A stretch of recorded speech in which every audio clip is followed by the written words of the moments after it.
Y dijo a sus discípulos: sentaos aquí, entre tanto que voy ahí y oro. Y tomando a Pedro y a los dos hijos de Zebedeo, comenzó a entristecerse y angustiarse en gran manera. Entonces Jesús les dijo: mi alma está muy triste hasta la muerte.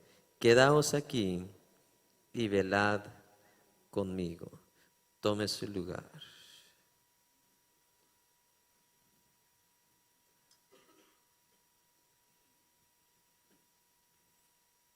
Dice la palabra: entonces llegó Jesús con ellos a un lugar que se llama ¿qué? Getsemaní. Getsemaní es un lugar dentro del territorio del Monte de los Olivos, ¿ok? Ahí estamos todavía en el Monte de los Olivos. Nada más que hay un lugarcito ahí que se llama Getsemaní, que la palabra Getsemaní significa prensa de olivos. Por algo, ¿verdad? Estuvo ahí Jesús. ¿Sabe usted que es una prensa? Cuando eres apachurrado. O sea, por algo el Señor Jesús pasó ahí por Getsemaní, porque eso es lo que iba a significar su vida. ¿Qué iba a pasar? Dijo Isaías con la vida de Jesús: iba a ser molido, prensado por nuestros ¿qué? Pecados.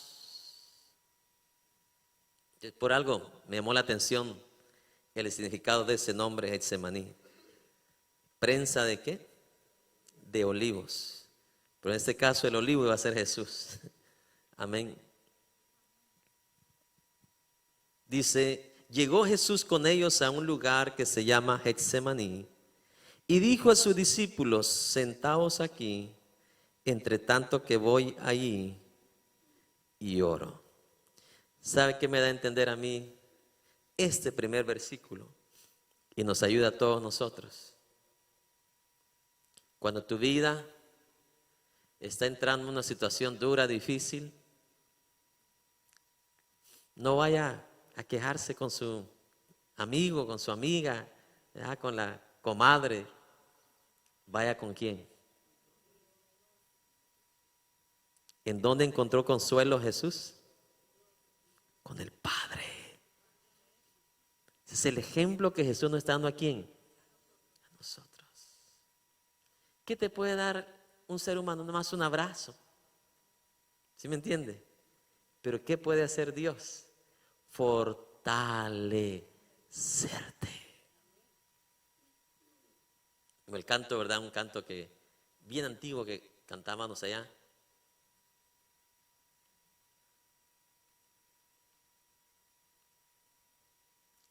¿A quién puedo acudir? ¿A quién puedo clamar si solo en ti he confiado? Entonces, este es un gran ejemplo que Jesús nos está dando a todos los hijos de Dios. ¿Sí me explico? ¿O vino Jesús a ponerse en el hombro de Juan? No, necesitaba otro mejor hombro. Diga, otro mejor hombro. El Dios del cielo. ¿Cuándo vamos a aprender la lección nosotros? Oye, y lo que iba a atravesar Jesús en los próximos minutos iba a ser, hermano, horroroso, viéndolo de la manera humana. ¿Sí me explico?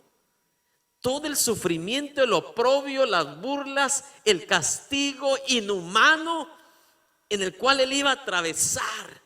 Él necesitaba un soporte, una ayuda, una fortaleza más allá de lo que un ser humano puede hacer. Y solo hay uno que lo puede lograr.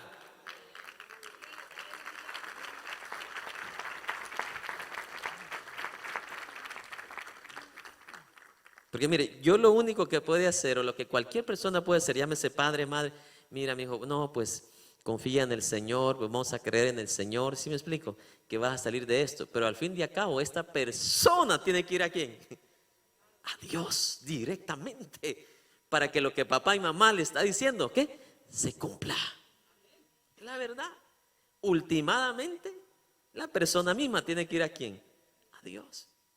Si usted lo puede abrazar, usted lo puede enjugar las lágrimas, Pero al final, si usted sabe, le va a decir, mire, vamos a pedirle a Dios que el Señor te socorra, el Señor te fortalezca, pero igual esa fortaleza no va a llegar hasta que esa persona no venga ¿qué? Directamente ¿a quién? A Dios. Eso es lo primero que yo aprendo aquí en la vida de Jesús, para ejemplo de cada uno de qué? De nosotros.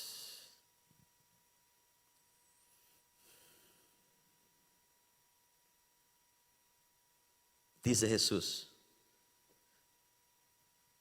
sentaos aquí entre tanto que voy ahí y oro. Y tomando a Pedro y a los dos hijos de Zebedeo, que en este caso eran Juan y Jacobo, o Juan y Santiago, amén, comenzó a entristecerse y a angustiarse en gran manera. Repita conmigo: entristecerse y angustiarse.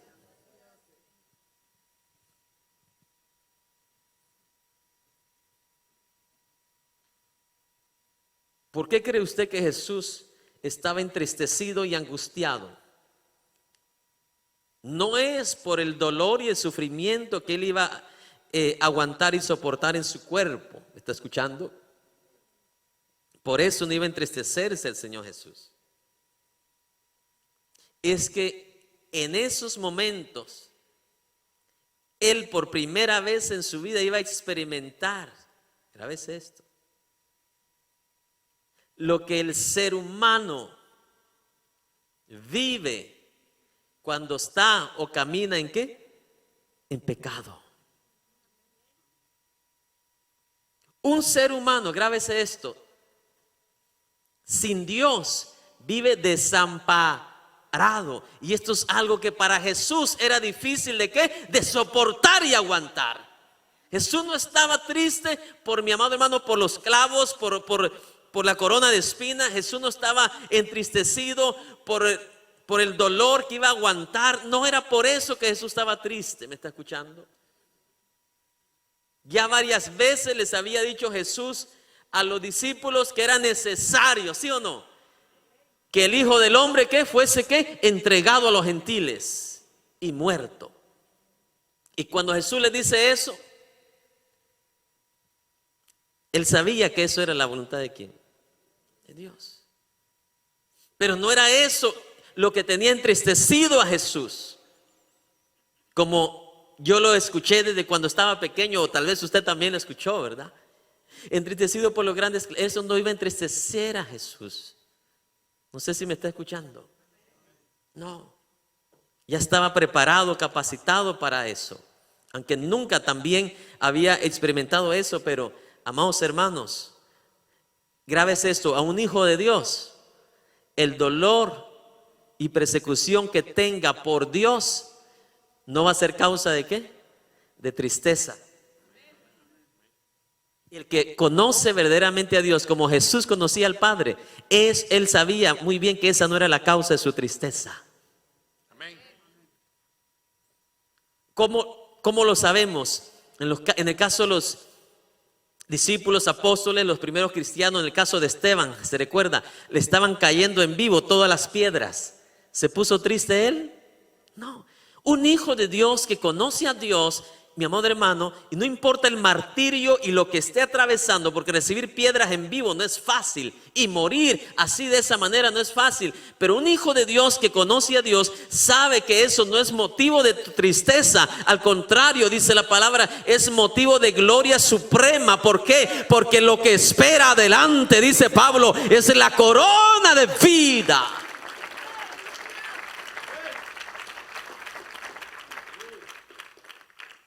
Yo dije, no puede ser posible que Jesús estaba triste por el dolor que iba a sufrir o por el sufrimiento que iba a recibir. No era eso.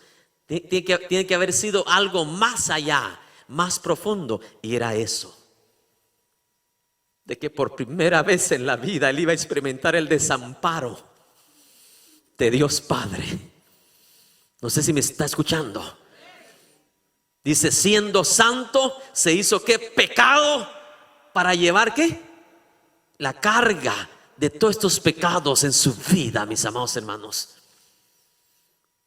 Eso era lo que al Señor Jesús lo tenía de esta manera. Que por primera vez Él iba a experimentar, mi amado hermano, lo que el ser humano le encanta y le encanta en lo natural. ¿Qué? Pecar y pecar. Pero algo que el Hijo de Dios, que por naturaleza perfecto y santo, para Él no iba a ser fácil eso. Sentir el desamparo total ¿de quién? De Dios en ese momento que Él llevaba ¿qué? Tu pecado y mi pecado.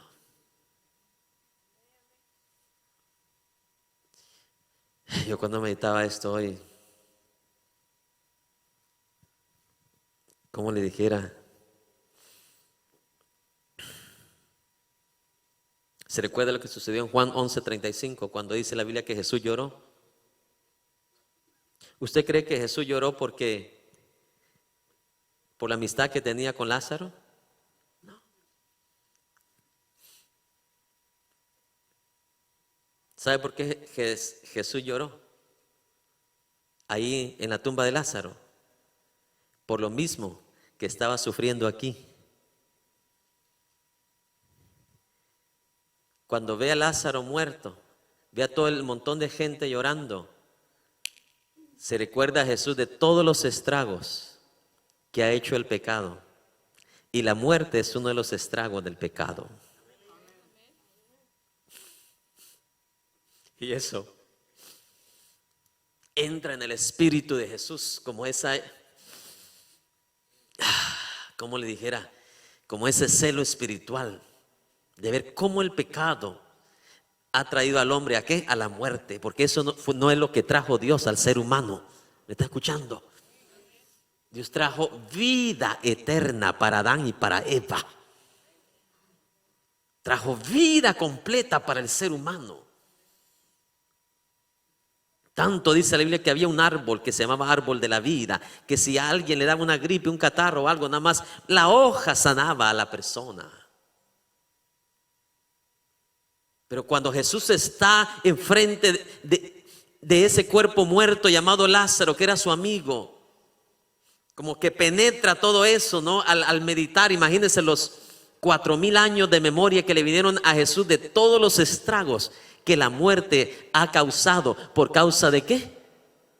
Del pecado.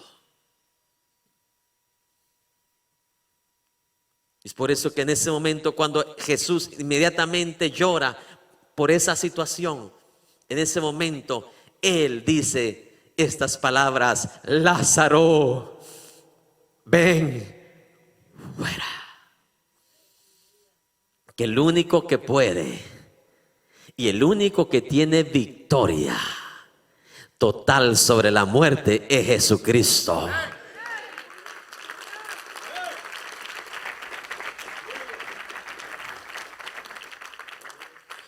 ¿Usted cree que no iba a llorar Jesús sabiendo todos los estragos que ha hecho la muerte con permiso del pecado? Eso es lo que causó a Jesús llorar ahí. No fue otra cosa más que eso. Las graves consecuencias que el pecado ha traído al ser humano, las desgracias, y una de ellas es la muerte. Amén. La muerte pensó hacer lo mismo con Jesús, pero no pudo. Al tercer día, ¿qué? Resucitó. Y un día todo eso va a ser abolido. Que dice la Biblia que la muerte va a ser lanzada ¿dónde? Al lago de fuego. ¿Te das cuenta? La muerte no es producto de una obediencia del hombre, es producto de una ¿qué? Desobediencia del hombre. Eso causó a Jesús llorar ahí en la tumba de Lázaro, al ver cuántas personas han muerto por la misma manera. Aún ahora, como hijos de Dios, no nos podemos librar de la muerte. Amén. Hasta el más santo muere, ¿me está escuchando? ¿Y sabe por qué? Para recordarnos que las palabras de Dios son fieles. Dios castigó al primer hombre pecador y a la primera mujer pecadora. Y esa sentencia de muerte sigue hasta el día de hoy. Hasta ese día, después del milenio, al final del milenio, Dios, Jesucristo, va a atar ¿a quién? A la muerte, a Satanás, por siempre y para siempre, y no va a haber ¿qué? Nunca más muerte.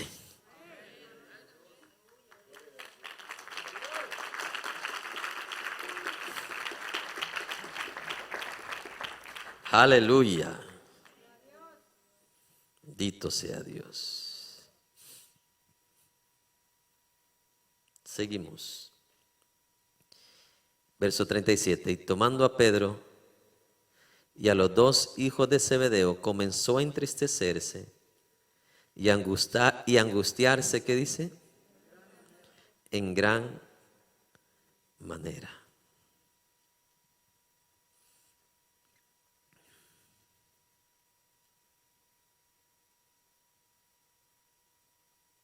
Habían otras áreas también en las cuales ayudaban a esa causa por la cual él estaba angustiado. ¿Y qué más dice? Entristecido. Número 1, la traición de Judas. Amén. Número 2, uno de sus discípulos más cercanos, 3 veces. ¿Quiere que siga? Sus discípulos que estuvieron con él 3 años viendo su gloria, su poder, su amor, su ejemplo, ¿lo iban a qué? Abandonar.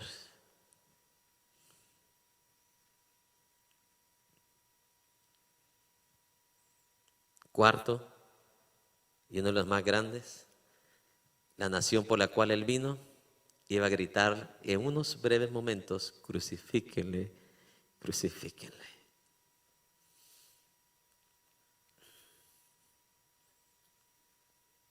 En eso hay más razón de que Jesús se pusiera triste que tristeza por un clavo, por una corona. ¿Sí me explico? Porque un verdadero hijo de Dios, que sabe lo que le espera después del sufrimiento, no va a ser causa de ¿qué? De dolor eso. No va a ser causa de tristeza. ¿Qué dijo Pablo? Para mí el vivir es ¿qué? Y el morir ganancia. Cuando el profeta Agabo le profetiza a Pablo, le dice: mira, así dice el Espíritu de Dios, si vas a Jerusalén, esto y esto y esto te van a hacer. ¿Qué dice Pablo? Que me lo hagan, si yo estoy ya listo para que me maten. Ya quisiera que eso sucediera. Igual a nosotros, ¿verdad? Gloria a Dios. Pablo dice: mira, Agabo, que ya suceda esa profecía, pero ya. ¿Cómo así, Pablo? Yo ya quiero estar con el Señor. Pero no sabes lo que te van a hacer, te van a dar una buena malmatada. Pues eso es lo que quiero, que pronto me manden ya con el Señor. O sea, persecución, aflicción, clavos, eso no era lo que entristeció a Jesús, más estas situaciones.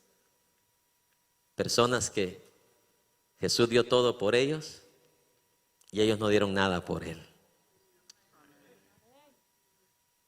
A los suyos vino y los suyos no le recibieron. Imagínese cómo se sentiría usted, grábese esto, si usted hace una comida para 20 personas, invita a 20 personas y de 20 no le llega a nadie. ¿Cómo usted se sentiría? Eso estaba pasando Jesús aquí.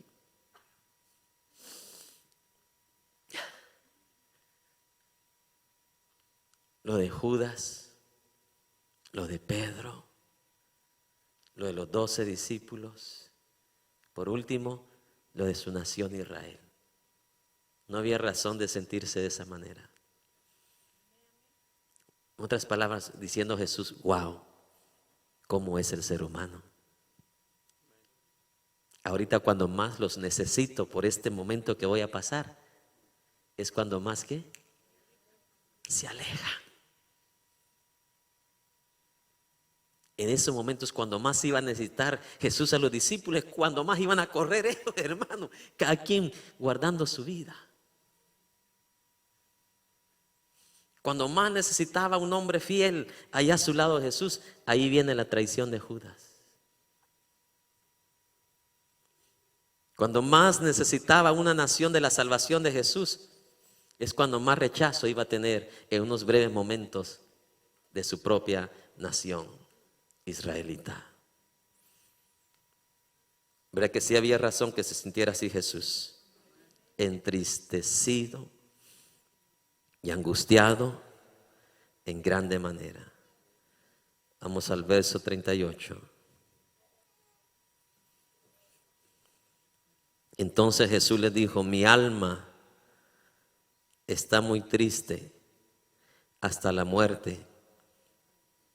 Quedaos aquí y velad. ¿Qué dice? Y velad conmigo.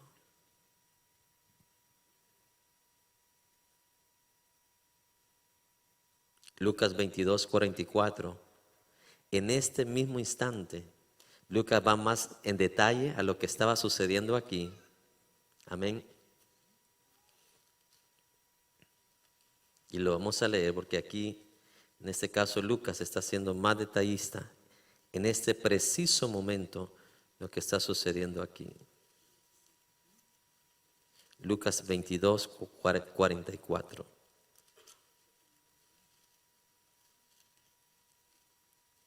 Y estando en agonía,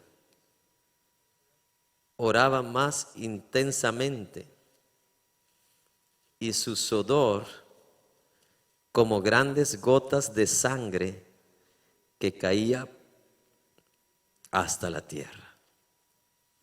Es el mismo momento que estamos leyendo aquí en Mateo. Dice, estoy triste, dice, y angustiado. Estoy triste hasta la muerte. Quedaos aquí y velad conmigo. Imagínense el grado de angustia, el grado de tristeza que sentía por lo que iba a atravesar en los próximos momentos. Sangre empezó a salir de sus poros, los vasos capilares empezaron a romperse y por los poros empieza a salir la sangre mezclada con sudor y agua. No era fácil lo que él estaba sufriendo en ese momento.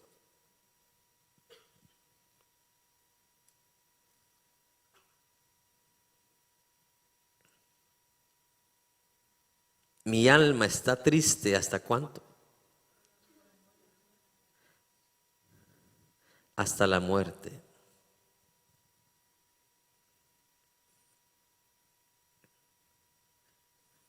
Vamos al siguiente versículo.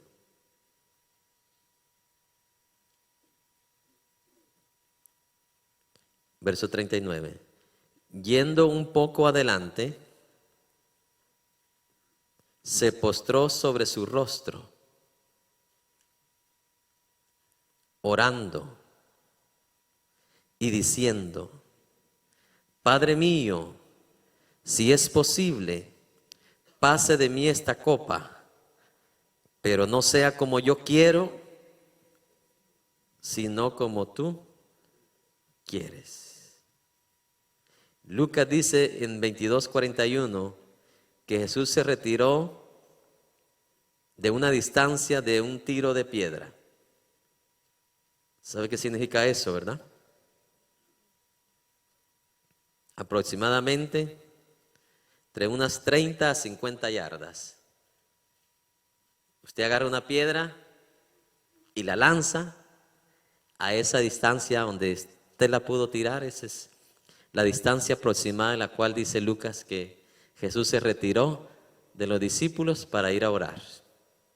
Entre unas 30 a 50 yardas o metros. Esa es la distancia en la cual Jesús se retiró de sus discípulos, excepto 3, ¿verdad? Que se llevó con él. Amén. Que eran Pedro, Juan y Jacobo, o también llamado Santiago. Dice, se postró sobre ¿qué? Sobre su rostro orando. ¿De qué manera se postró? Dice.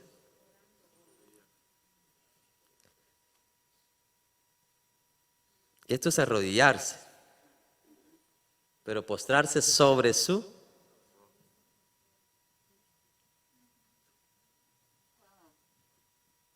Amén. De esa manera oró Jesús al Padre. Ya hoy los cristianos modernos de hoy van a ensuciarse las rodillas, quieren. Es la verdad. Pasemos al altar. Ya a los 2 minutos ya le duelen las rodillas y carpeta hay aquí. ¿Sí me explico? ¿Y usted cree que carpeta tenía Jesús ahí? Hermano, el puro monte ahí. Donde no había monte, tierra, arena garrasposa, piedrín. ¿Sí me explico? Pero cuando sabes con quién estás hablando, no te importa el lugar. Y 2, no te importa el tiempo.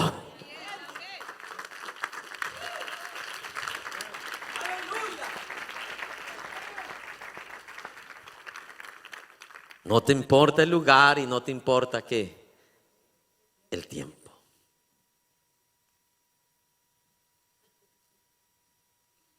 Se dice, ¿verdad? La biografía, la historia de Santiago, o sea, de Jacobo. A él le tenían un sobrenombre, un apodo. Le decían rodillas de camello. Y usted preguntará por qué. Porque dice que era un discípulo que después de que Jesús se fue, era uno de los que más oraba. Y de tanto orar, dice que se le hicieron ¿qué? Callos en sus rodillas. Y no fue el mismo que dijo, cuando vengas a Dios, dice, entra confiadamente. Ese hombre fue un hombre que sabía hablar con Dios. Sintió tanto la retirada de Jesús que lo buscaba cada rato. ¿En qué? En oración, de rodillas. Un día un hermano del cristiano de los contemporáneos me dijo, pastor, yo oro pero recostado en la cama boca arriba, me dice. ¿Cómo así? Acostado en la cama boca arriba. Sí, me dice que no importa la postura. Pero estos se van al otro extremo. Jesús, que era hijo de Dios, se postró sobre su rostro. ¿Y nosotros quiénes somos? ¿Sabe usted que la postura tiene un símbolo? La postura, solo la postura tiene un símbolo, no digamos la actitud del corazón. La postura te lleva a humillarte, a dejar esa mentalidad orgullosa. Ay, no, mi vestido, ay, no, es que yo lo acabo de comprar, es nuevo. En primer lugar, eso es lo que causa el postrarte. Te rompe todos los paradigmas carnales, ¿me entiende? Y te lleva a una verdadera sencillez con Dios. ¿Me explico? Los discípulos no andaban ahí con una toalla para ponerla ahí para que no se ensuciara sus mantos, sus vestidos. No. ¿Qué menos les importaba a ellos? El otro símbolo del postrarse es que tú reconoces que tú estás aquí abajo y ¿quién está arriba? Dios. Pero tú te quieres poner al nivel de Dios parado. Ten cuidado, porque el que se exalta, Dios lo mía. Dios lo mía. Dios lo mía. ¿Cómo venían los enfermos cuando miraban a Jesús? Dice, al nomás mirar lo que se postraban. Eso es reconocer quién es Dios. Así fuese rico o no rico. Mira, hasta el centurión se postró, que era hombre de dinero. Toda rodilla se doblará, dice. No dice que se caerá de pie, se doblará. Y toda lengua confesará que Jesús es el Señor.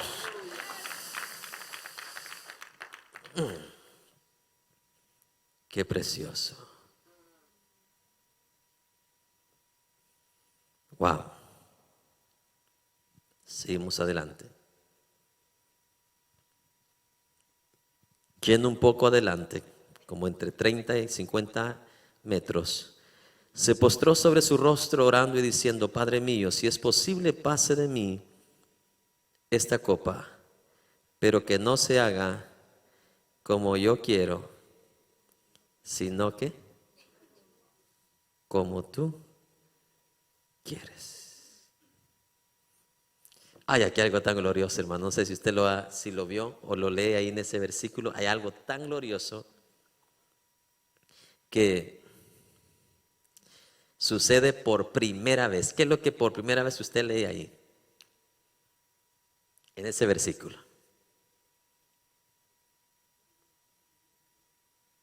Solo uno, no todos. Vamos a hacer escuela dominical aquí. El primer acontecimiento que sucede aquí en este versículo.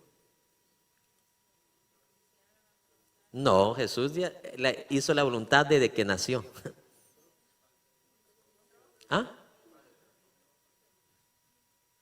Es la primera vez que llama a Dios mi Padre. Todas las veces lo ha llamado Padre nuestro, Padre mío, Padre, pero es la primera vez que le llama mi Padre. Algo mucho más que personal. Primera vez en la historia de Jesús. ¿O no es cierto? Todas las veces que Jesús hablaba con Dios, le decía Padre, o Padre nuestro, etcétera, etcétera. Pero es la primera vez aquí que usted lee que Jesús le dice al Padre, mi Padre, o Padre mío. En el original dice mi Padre. Esto está glorioso. Se lo voy a explicar por qué. Satanás siempre trató por todos los medios, mi amado hermano, de sacar a Jesús de la voluntad del Padre y del propósito del Padre. ¿Cierto o no? Pero entre más intentó el diablo sacar a Jesús de la voluntad y el propósito del cielo, del Padre Celestial, más Jesús estuvo cerca. Porque aquí donde aquí donde el diablo quería que Jesús, mi amado hermano, hiciera su propia voluntad, aquí vemos uno de los momentos más íntimos espirituales de Jesús y el Padre. Ya no le dice Padre, sino que le dice ¿qué? Mi Padre, Padre mío. Ya imagina qué nocable le dio a Jesús allá al diablo. ¡Fua! Esos eran los momentos que el diablo quería aprovechar. Como en los primeros años de ministerio de Jesús, ¿qué le dice el diablo a Jesús? Mira, se lo estoy traduciendo, ¿verdad? No es que así diga.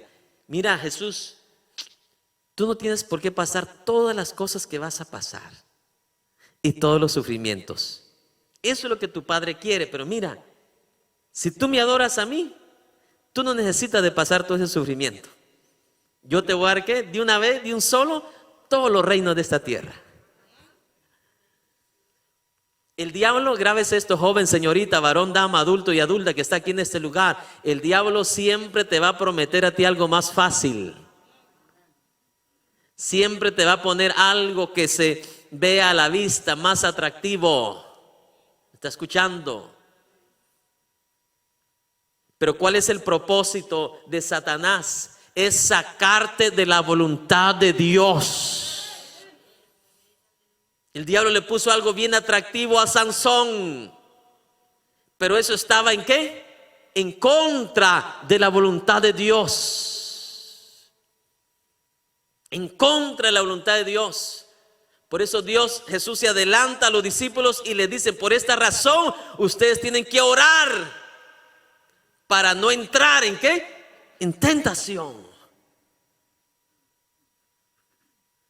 ¿A quienes oran ya cuando ya tienen el bebé de 2 meses? Está bien cuando ya se casaron, ¿verdad? Pero ahora están llorando no por agradecimiento a Dios, sino por remordimiento del pecado. ¿Está escuchando? Dios es el más sabio y nos ayuda. Pero el propósito de Satanás, mi amado hermano, es sacarte de la voluntad de ¿qué? Porque el diablo sabe que una vez un ser humano, hijo de Dios, esté en la voluntad de Dios, mira, así pases por un calvario, vas a tener una resurrección poderosa. Así pases por un Getsemaní, ahí vas a ver la gloria de Dios. Ahí va a llegar ángeles del Señor, ahí te van a sustentar. Solo en la voluntad de Dios. El diablo lo sabe. ¿Me está escuchando? Que un hijo de Dios es la voluntad de Dios. Ay, ay, ay. Su padre peleará por él. Su padre lo sustentará. Su padre lo confortará. Su padre lo guiará. Su padre, mi amado hermano, le dará poder.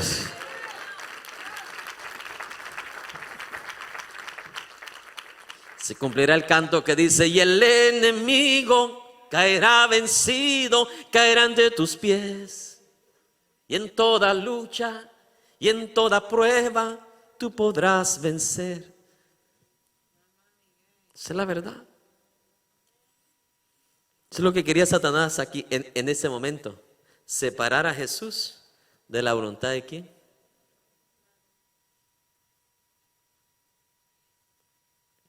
Pero mire, Jesús aquí le da una gran lección a Satanás.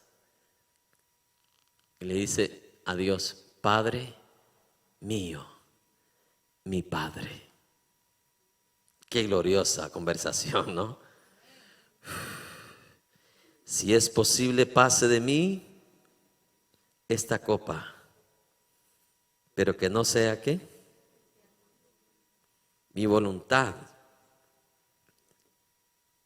Amén. Aquí lo que Jesús está preguntando al Padre es que si era posible, si pasar por un lado de la cruz o evitando la cruz o evitar la cruz era una posibilidad entre los planes redentores y propósito de Dios. Si podía ser posible que evitando la cruz todavía podía haber un plan redentor de Dios para el hombre. Y Dios respondió: es necesario que pases por la cruz. Es mi voluntad que pases ¿qué? Por la cruz.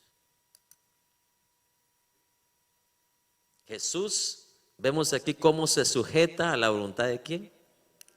Del Padre. Él, como toda persona con derecho de preguntar o hablar con Dios, le dice: ¿hay alguna posibilidad de que tu plan redentor para el ser humano se pueda cumplir sin necesidad que yo pase por la cruz? Y la respuesta de Dios fue: no hay posibilidad. Esa posibilidad solamente se puede lograr a través de ti, pasando por la cruz. Por eso Jesús acude a la voluntad de Dios y le dice: pero que no se haga ¿qué? Mi voluntad, sino que se haga ¿qué? La tuya nada más. Si es posible, pase de mí, ¿qué dice? Esta copa. Le voy a explicar esto, qué significa, porque muchos nuevos no entienden qué significa eso. Pase de mí esta copa. En el Antiguo Testamento, cuando usted lee, mi amado hermano, una copa de beberse, mi amado hermano, siempre viene en relación a la ira y al juicio y castigo de Dios. ¿Está escuchando? Cuando en el Antiguo Testamento usted lee beber la copa, está hablando de un juicio y un castigo de Dios para alguien. ¿Está escuchando? Entonces, cuando Jesús dice: si es posible, pase de mí, ¿qué? esta copa. Amén. En otras palabras, esta copa simbolizaba que el sufrimiento ¿de quién? De Jesús, que iba a sufrir en la cruz. La copa de la furia de Dios. ¿Sobre qué? El pecado. Dios no va a retroceder con su palabra. Dijo, la paga del pecado es ¿qué? Entonces, Dios Padre, en vez de matar a cada uno de nosotros, esa ira de Dios sobre nosotros fue derramada ¿sobre quién? Sobre su Hijo. Por eso todos nosotros le debemos todo a Jesús. ¿Tú crees que tú y yo hubiéramos escapado de la ira de Dios Padre? Pregúntale a la generación de Noé. Pregúntale a las naciones de Sodoma y Gomorra si escaparon del pecado. Ellos quedaron, dice la Biblia, como ejemplo que el pecado no va a pasar por alto ante las narices de Dios. Cuando dice paz esta copa, está hablando de la ira de Dios, el castigo de Dios sobre el pecado. Y quien iba a tomar aquí el lugar de tu pecado iba a ser el mismo Jesús. Es por eso que cuando Jesús está en la cruz llevando el pecado, Jesús siente, mi amado hermano, el desamparo más triste de su vida. Padre mío, dice, ¿por qué me has desamparado?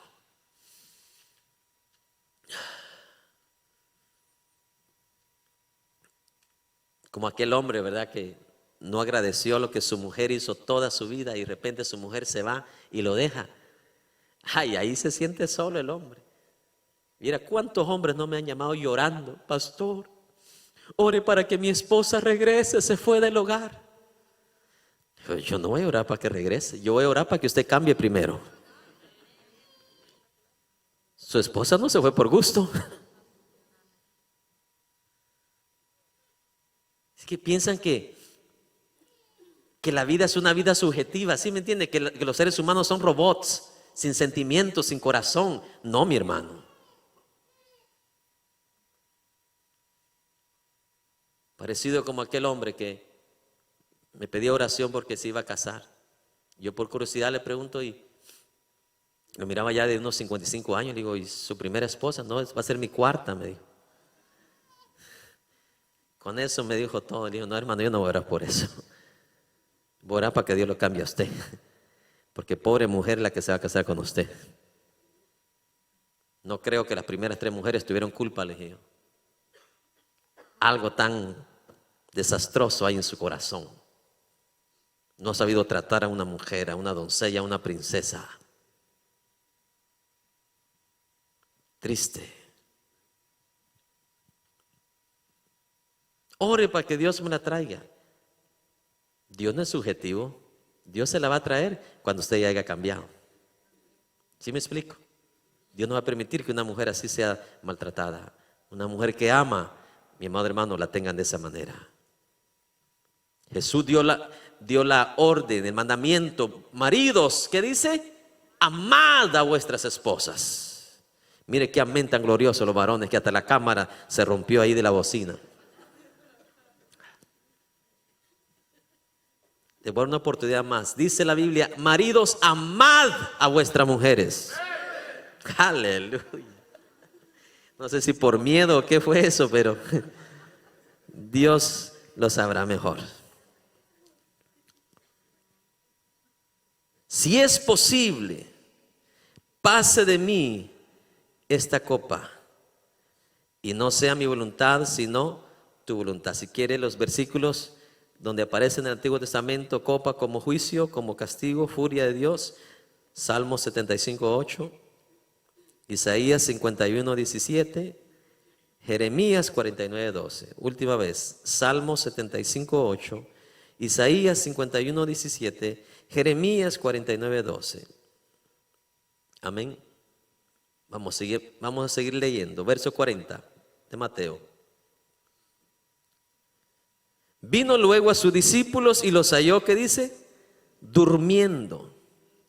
Y dijo a Pedro: así que no habéis podido velar conmigo una ¿qué? Una hora.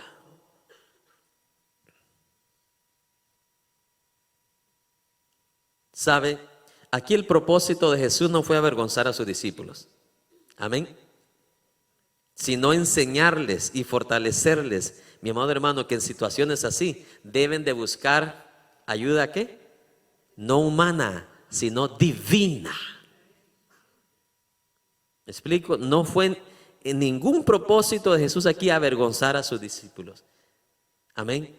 Sino que tanto como él y sus discípulos iban a ser testigos, necesitaban emergentemente la ayuda, la fortaleza que divina del cielo. Por eso Jesús fue a quien, al Padre Celestial. Un gran ejemplo que nos deja a nosotros, ¿verdad?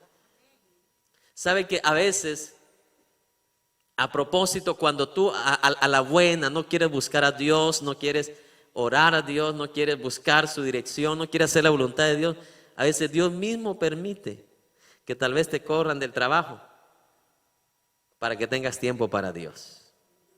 Y si ni aún así lo haces, ay, pobre de ti, ya estás condenado a vivir sin Dios y sin esperanza. ¿Está escuchando? Porque no es natural que un hijo de Dios pueda vivir sin la vitamina espiritual. Dios es más sustentable que el sol. Los seres humanos necesitan del sol. La tecnología necesita del sol. Hay calculadoras solares, amén. Hay paneles de electricidad solares. El ser humano necesita del sol, pero nada comparado como la necesidad que el ser humano tiene de Dios. Tiene de Dios. Cuando hay frío y sale el sol, la gente rápido sale al sol, ¿verdad? Que así hiciéramos todos los días con Dios. Esa es la lección que Jesús nos está dando aquí, que en momentos duros, difíciles, mis amados hermanos, en vez de estar quejándonos, en vez de estar lamentándonos, ¿sí me explico? Sepamos que tenemos un Padre celestial, un Padre que le interesa que vengas, que vengas, que venga. Él no se cansa, Él no se aburre, Él siempre tiene tiempo.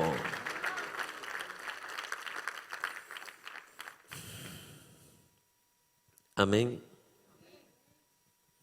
Seguimos. Verso 41. Velad pues y orad para que no entréis en tentación. El espíritu a la verdad está dispuesto. ¿Sabe qué significa eso? Está dispuesto. El espíritu a la verdad está dispuesto a hacer la voluntad de Dios. Pero la carne no quiere hacer la voluntad de Dios. Como dijo el apóstol Pedro, el espíritu mira hacia dónde y la carne mira hacia dónde. Hasta un canto hay, ¿verdad? La carne con el espíritu tienen una lucha viva. La carne mira hacia abajo, el espíritu hacia arriba. Esto es lo que Jesús está explicando acá. Es por eso, dice, que tenés que orar para que no entréis en ¿qué? En tentación. En el original velar dice estar atento. En inglés dice watch. O no dice usted watch out. Hey, está atento. Presta atención. Eso significa la palabra velar. Prestar atención, estar atento. Jesús estaba tan atento de lo que venía en los próximos momentos que usó la sabiduría, mi amado hermano, para buscar la mejor ayuda, que fue la del Padre Celestial. A eso se refiere. Hasta en el mundo dice, ¿verdad? Camarón que se duerme. En espiritual es lo mismo. Si usted no se agarra de Dios, ay Dios, con su sabiduría, conocimiento y todo, el diablo lo arrastra. Pero ¿quién lo podrá separar de las manos del Señor? ¿Quién lo podrá arrancar a usted de ahí? Y ese fue el secreto de Jesús. Jesús vino y se amparó ¿en quién? El Padre Celestial. Cuando el diablo dijo, ya lo tengo. Y escucha, Padre mío, hijo, con este no puedo, y nunca pudo. Ojalá así diga el diablo de todos los de Luz a las Naciones. Con esto no puedo. Quiero que mientan, no mienten. Quiero que se peleen ahí en el hogar, en la casa, todos los días. Pero este pastor Mirón les dice cada día, les recuerda que no se peleen. Y ahí están como palomitas abrazados.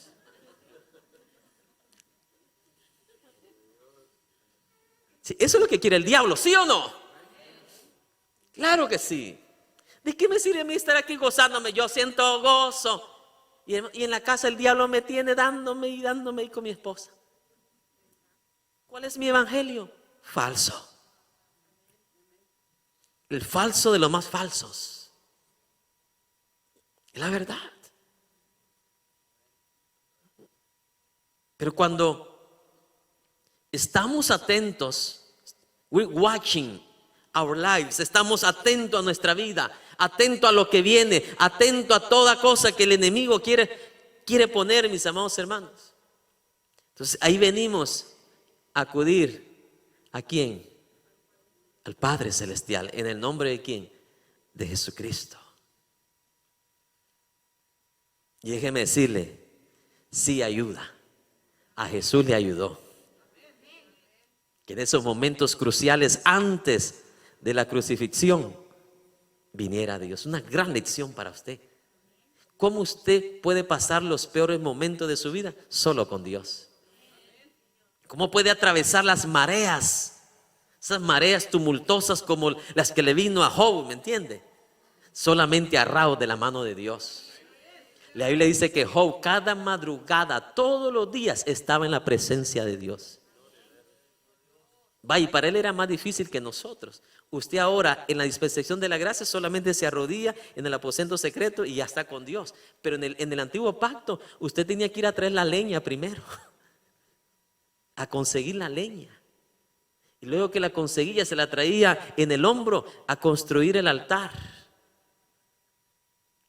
Y después que ya tenía hecho el altar, a buscar la oveja para el sacrificio. Y todas las madrugadas dice la palabra que Job ofrecía sacrificio a Dios. No por nada ese hombre, el diablo, no lo pudo.